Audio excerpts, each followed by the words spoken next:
Assalamualaikum warahmatullahi wabarakatuh. Alhamdulillah sahabat Zakat TV, kembali lagi bersama saya Regina Citra dalam program Suara Perempuan Muslimah. Kali ini saya akan mengangkat tema mengenai Beauty in Harmony bersama dengan Ibu Ika Kartikasari. Assalamualaikum Ibu. Waalaikumsalam warahmatullahi wabarakatuh. Bagaimana bisa hadir ke masyarakat? Gimana ceritanya Bu? Iya, berawal dari kepindahan saya dari Jakarta kemudian ke Bojonggede tahun 97. Di sana saya melihat penduduk, terutama penduduk setempat ya. Saya tinggal di kompleks salah satu perkampungan di Bojonggede.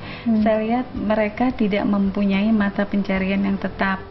Jadi artinya itu banyak Bu penduduknya. semua rata-rata seperti hampir itu. semua yang tinggal di situ tidak memiliki punya mata pencaharian yang tetap. Mereka tidak punya tanah garapan pun tidak punya. Jadi justru kaum perempuannya yang menjadi tulang punggung, menjadi asisten rumah tangga di rumah-rumah yang ada di sekitar kompleks saya tinggal. Berangkat dari situ saya melihat apa yang bisa saya bantu untuk mengembangkan, ya paling tidak memberdayakan mereka supaya mereka kehidupannya lebih baik lagi. Itu sekitar tahun 97. Akhirnya tahun 98 saya memutuskan untuk membuat pakaian dan merekrut tenaga dari satu orang dulu, awalnya satu mesin jahit. Lama kelamaan usaha saya dari mulut ke mulut berkembang cukup lumayan ya, cukup lumayan baik. Akhirnya yang awal-awalnya mereka kerja sebagai asisten rumah tangga mulai terlibat di usaha saya. Perlahan-lahan kemudian berkembang sampai dengan saat ini. Alhamdulillah. Sampai saat ini dengan adanya Kekebusana di daerah Tajur Halang Bojonggede, kami sudah memberdayakan kurang lebih bisa 500 orang yang terlibat di usaha tersebut yang berasal dari penduduk sekitar di desa Tajur Halang. Subhanallah ya, artinya emang kalau kita niatnya datang dari hati, Allah memberikan jalan terus pada kita sampai hari ini. Nah, Ibu Tika sendiri gitu ya, apakah memang pada saat memutuskan baik, saya akan memberikan mungkin bisa membantu sedikit demi sedikit untuk mereka yang tinggal pada saat itu satu kampung dengan Ibu. Untuk basic menjahitnya sendiri memang Ibu sudah punya?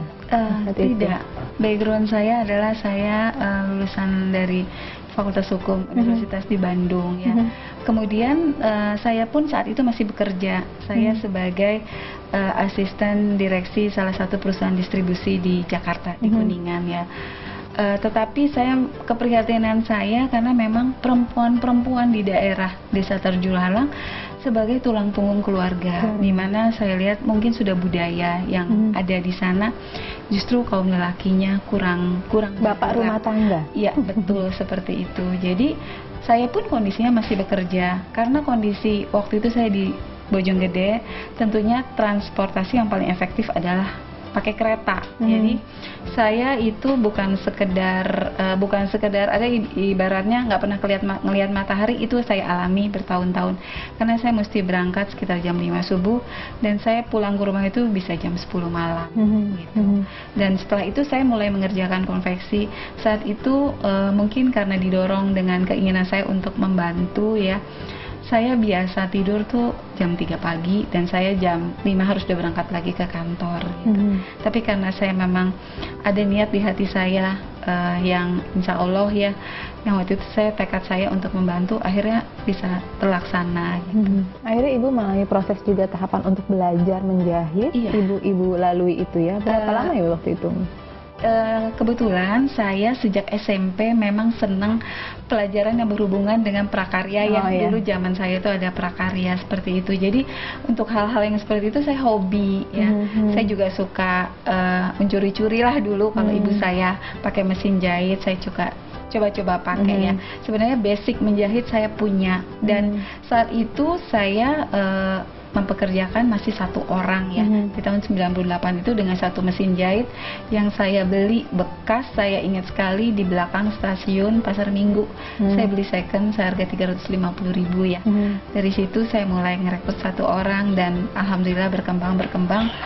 mereka sekarang ratusan yang sudah terlibat di usaha Keke Busana ini. Nah, ibu pertama membekali diri ibu untuk bisa menjahit, lalu ibu tularkan kepada satu orang tersebut gitu ya. Pada saat ibu melakukan itu, mereka kan sudah terbiasa mungkin dengan kehidupan mereka sehari-hari, bahkan bisa dibilang hampir banyak juga yang menjadi asisten rumah tangganya justru di daerah Jakarta. Ya kan, hampir bisa dibilang seperti itu. Nah, ketika ibu mengajak mereka merangkul pelan-pelan, apa yang mereka apa yang mereka perlihatkan ke ibu? Mungkin bisa saja ada sebagian yang menolak gitu ya. Bagaimana pada saat itu? Jadi budaya masyarakat di Desa Tajur Halang itu bisa dibilang mereka jagoan kandang. Mereka sama sekali nggak mau keluar dari daerahnya. Jadi kalaupun mereka bekerja sebagai asisten rumah tangga, itu adalah di komplek-komplek di mana saya tinggal gitu ya. Mungkin hal itu yang cukup memberi dukungan kepada saya ya. Jadi ketika usaha Keke ini sudah mulai berkembang, mereka pun akhirnya banyak yang memang lebih memprioritaskan bekerja di Keke daripada menjadi asisten rumah tangga.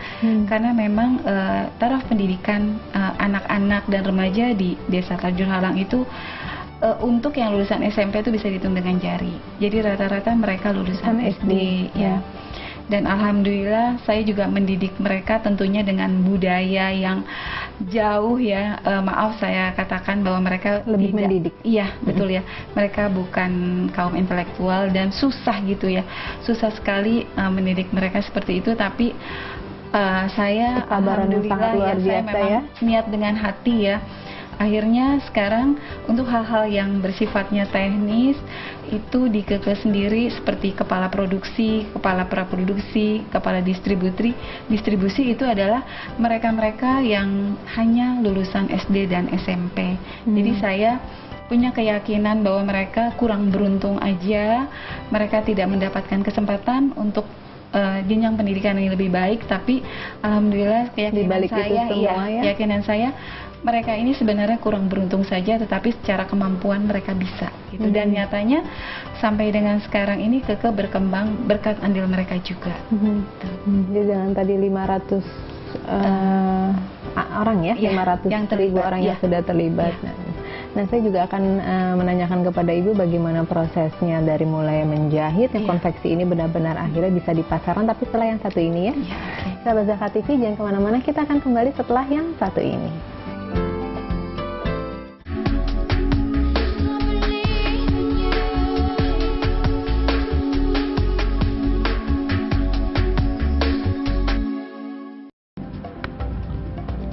Semangat kemenangan harus berasal dari sportivitas yang datang dari hati.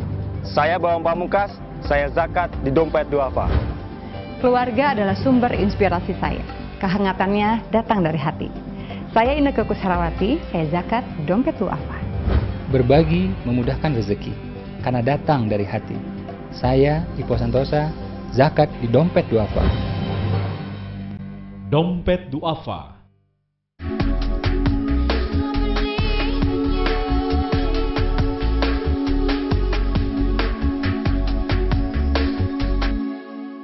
Sahabat Zakat TV, kembali lagi bersama saya Regina Citra dan juga dengan Ibu Tika. Ibu Tika, boleh sampaikan juga kepada kami bagaimana prosesnya pada akhirnya Keke ini sekarang sudah ada di katalog gitu ya. Artinya kan ada proses yang memang proses mencari bahannya, bagaimana kendalanya, itu bisa diceritakan? Iya. Dari awal ketika saya memulai usaha ini memang bisa dibilang dari hulu ke hilir saya yang pegang ya. Jadi mulai dari pencarian bahan, benang, terus padu padan, itu semua memang saya yang mengerjakan. Karena saya melihat untuk desain pakaian tuh seperti pekerjaan seorang seniman ya. Jadi mulai dari awal saya menggambar, penentuan material segala macam memang saya kerjakan sendiri ya. Balik lagi tadi ilmu menjahit tidak ada. Bagaimana dengan ilmu menjadi desainer juga tidak ada? Saya secara otodidak. Iya, tapi memang ayah saya ketika saya masih kecil, saya masih ingat ayah saya tuh banyak sekali lukisan. Jadi beliau ketika istirahat di luar jam kantor, hiburannya adalah melukis. Mungkin bakat seni itu yang mengalir ke diri saya gitu ya. Jadi ketika saya menjalankan ini, saya mengerjakannya memang hobi. Passion saya memang ada di desain. Setelah itu prosesnya? Prosesnya ya setelah jadi gitu ya, setelah jadi saya pengawalinnya dari 40 potong. Saya mengawali dari 40 potong, kemudian saya jajakan dari rumah ke rumah. Waktu itu tahun 98 krisis moneter ya. Iya. Tapi krisis moneter justru membawa berkah bagi saya ya. Saat itu saya melihat peluang untuk menjajakan baju-baju anak-anak waktu itu ya, yang stylenya girly. Dimana saat itu kita sedang booming baju sisa ekspor. Saya lihat semua toko-toko yang memasang iklan adalah baju sisa ekspor gitu ya. Saya mencoba menawarkan, pulang kerja tuh saya mencoba menawarkan ke satu-satu tempat.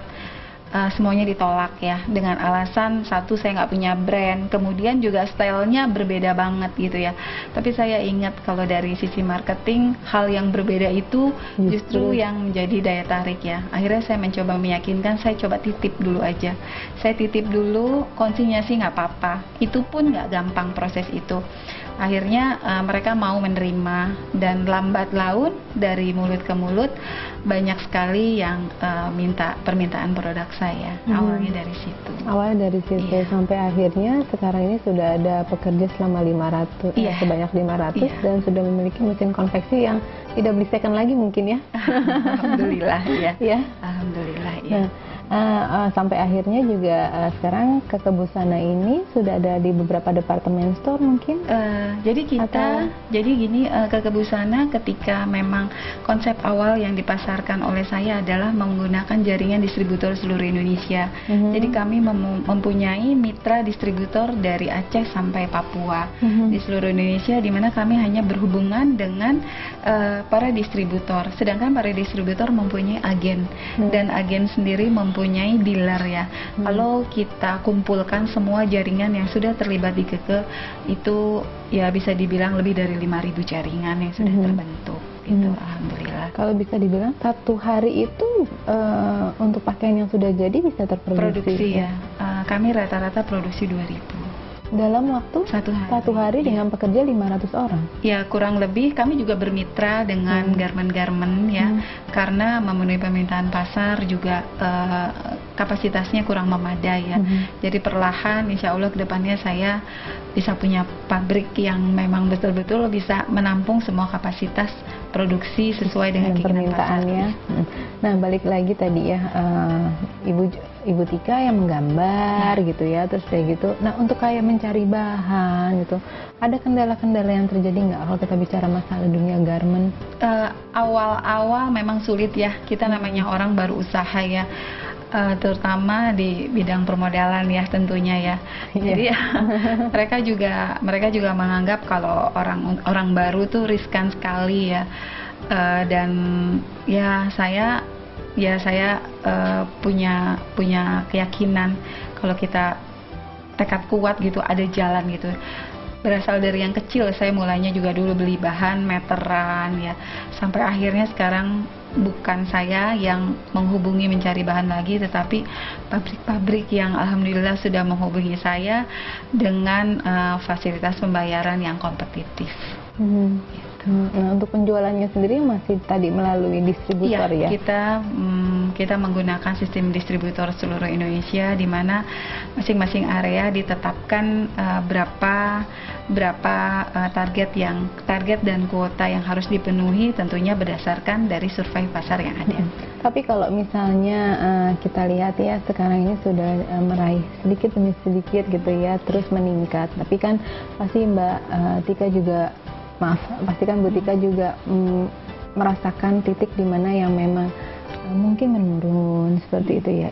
Itu pernah terjadi. Saya pernah mengalami. Jadi ketika, kalau boleh saya ulang dari awal ya, tahun 98 sampai tahun 2006 itu sampai tahun 2000 saya membuat baju yang casual. Jadi baju anak-anak yang konsepnya girly dan casual ya. Nah, karena baju casual itu identik dengan denim ya, dan saya berpartner dengan orang. Saya mengerjakan pekerjaan yang sifatnya denim, saya partner dengan orang, tidak saya kerjakan sendiri. Karena prosesnya lama, makanya saya harus stok. Nah, pada suatu saat tahun 2001 yang saya ingat, saya punya stok udah banyak. Bisa dibilang lah serumah saya stoknya untuk denim ya, berupa celana, rok, anak-anak, pokoknya bahan material denim. waktu itu pasar terbuka dan barang-barang Cina masuk ya. Untuk menjual harga modal pun saya tidak sanggup berkompetisi dengan produk-produk Cina. Apalagi untuk mencari profit ya? Iya, itu sangat tidak mungkin. Jadi produk Cina yang masuk harga 15.000 dengan kualitas yang luar biasa bagus ya untuk denim ya. Akhirnya saya waktu itu betul-betul bangkrut. Dari nol sudah bangkrut, meninggalkan hutang pula, itu saya alami. Itu di tahun 2001. 2001. Ya. Tapi kembali lagi ya, ketika saya mengalami kesulitan, saya yakin pasti ada hikmah yang bisa saya dapatkan ya. Mungkin Allah juga akan menaikkan derajat kita, menaikkan kelas kita. Betul. Nah, dari situ saya akhirnya berpikir keras bagaimana saya harus menciptakan produk yang tidak terkena dampak. Mungkin saat itu Cina, nanti tahun berapa lagi dari negara Korea mana? gitu ya. Mungkin seperti itu. Jadi akhirnya saya memutuskan untuk memproduksi baju muslim anak-anak. Ya, baju muslim anak-anak, dan saya waktu itu mencoba dengan gaya saya, karena kalau untuk dewasa mungkin ada pakem-pakem warna yang memang rasanya tabu untuk ditabrak ya oleh desainer, tapi kalau untuk anak saya bebas berkreasi, dan memang saat itu anak saya masih kecil-kecil, jadi biasanya anak saya yang jadi model ya. Kemudian ketika anak saya pergi ke TPA mereka semua pada senang. Dari situlah saya mulai merasa percaya diri saya mulai tumbuh lagi ya setelah mengalami tadi kebangkrutan tadi ya. Bu Tika, kita akan ngobrol lagi mengenai sekarang ini sudah bisa dibilang meraih sukses, alhamdulillah ya, dan kira-kira apa saja lagi yang akan dilakukan ke Busana untuk lebih berkembang lagi, tapi setelah yang satu ini. Sahabat Zakat TV, jangan kemana-mana, kita akan kembali setelah yang satu ini.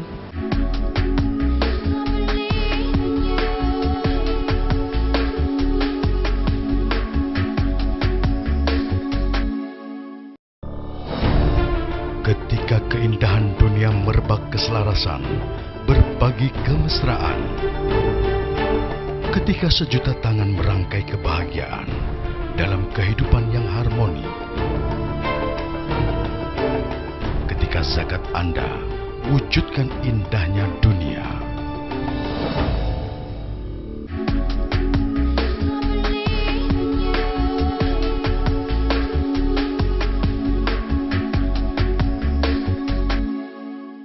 Sahabat Zakat TV, masih bersama saya Regina Citra dalam program Suara Perempuan Muslimah dan juga dengan Ibu Tika. Ibu Tika melanjuti perbincangan yang tadi gitu ya, artinya ke depannya gitu, apa saja yang akan dilakukan?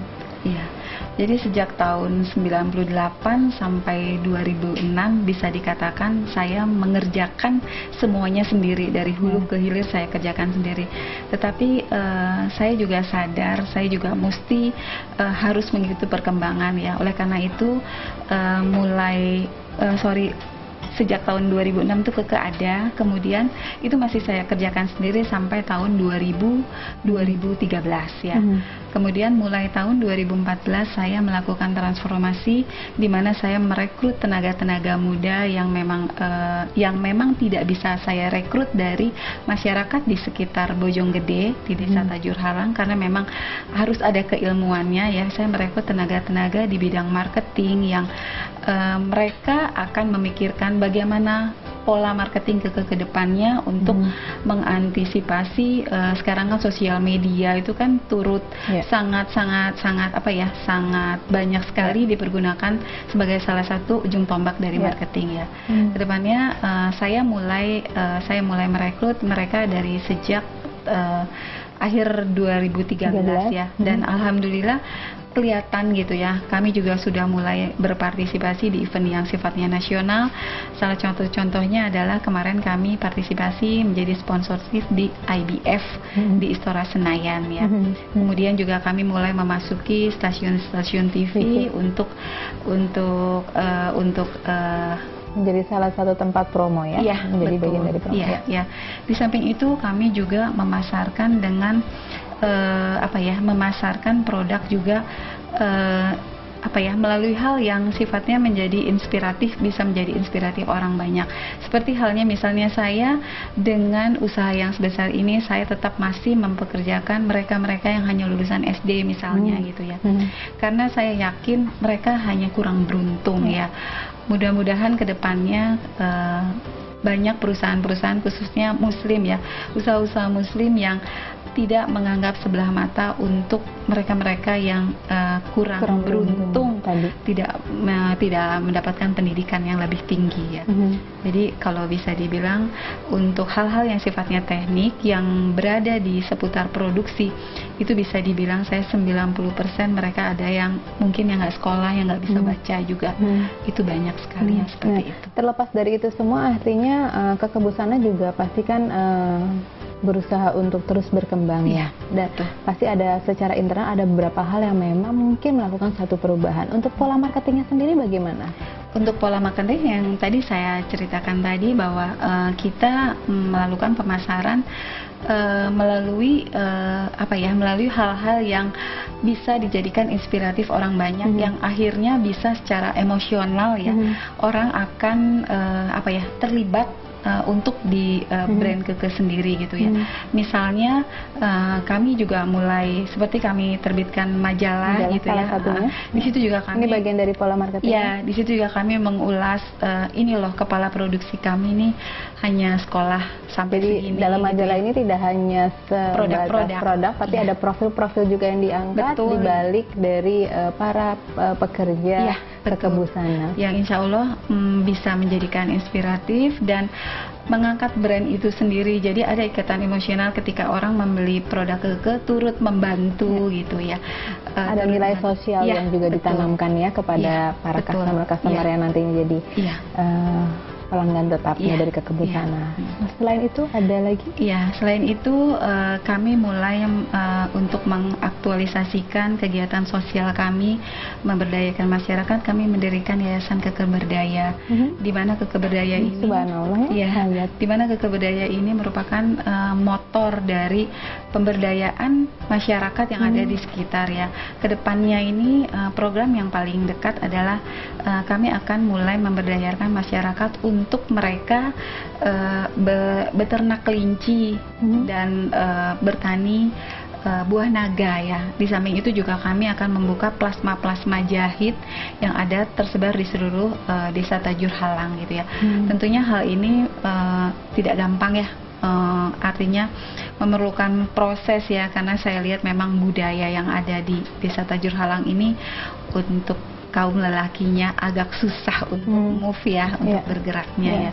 Tapi insya Allah karena mereka sudah dalam kondisi yang memang sudah zona nyaman gitu ya. Betul, dan sudah terlalu mengakar ya budaya mereka dari nenek moyangnya mungkin seperti itu ya. Jadi alhamdulillah, tapi saya punya keyakinan toh juga dari saya waktu itu tidak punya usaha apa-apa, akhirnya saya bisa sebesar ini. Jadi saya berkeyakinan juga sesuatu bisa dirubah asal kita memang sungguh-sungguh. Itu tadi makanya terciptanya Keke Berdaya tadi. Artinya kalau kita melihat ya cukup jauh ya kalau kita bicara konveksi dengan yang Keke Berdaya ini. Kenapa mengambil, maksudnya kondisi di sana yang memang untuk yang tadi karena kelinci gitu. Karena saya melihat kalau untuk wanita-wanitanya mereka sudah terlibat semua di produksi ya, sedangkan untuk laki-lakinya terutama kaum yang sudah bukan segmen remaja lagi, ABG lagi, mereka yang sudah di rumah ya. Tentunya dengan adanya kegiatan pemberdayaan tadi, tentunya mereka juga merasa dilibatkan dan tidak merasa diacuhkan dengan adanya Kekebusana di lingkungan. Untuk pemberdayaan tadi, apakah memang sudah ada pasarnya untuk kedepannya? Insya Allah kami tentunya ketika kami akan membuat program tersebut, kami juga telah akan melakukan paling tidak melakukan perhitungan lah ya, bagaimana memulainya, kemudian mereka memasarkannya ya. Jadi mereka tidak perlu khawatir lah ya, artinya yang penting mereka ada kemauan untuk bergerak gitu ya, untuk tumbuh bersama-sama kami ya.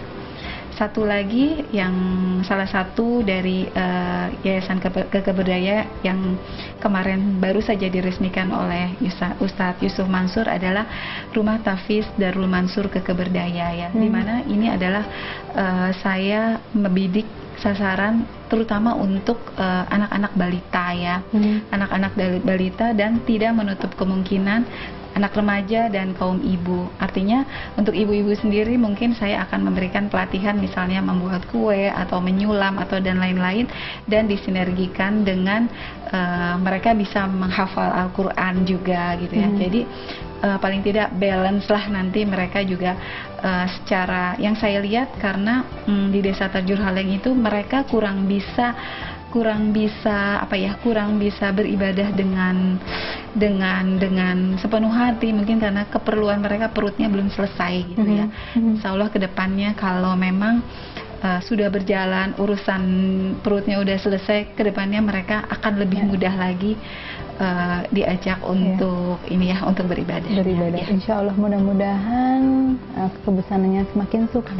Amin. Apa yang menjadi mimpinya Ibu Tika untuk terus bisa bermanfaat untuk orang banyak, mudah-mudahan terus diberikan jalan yang mudah oleh Allah.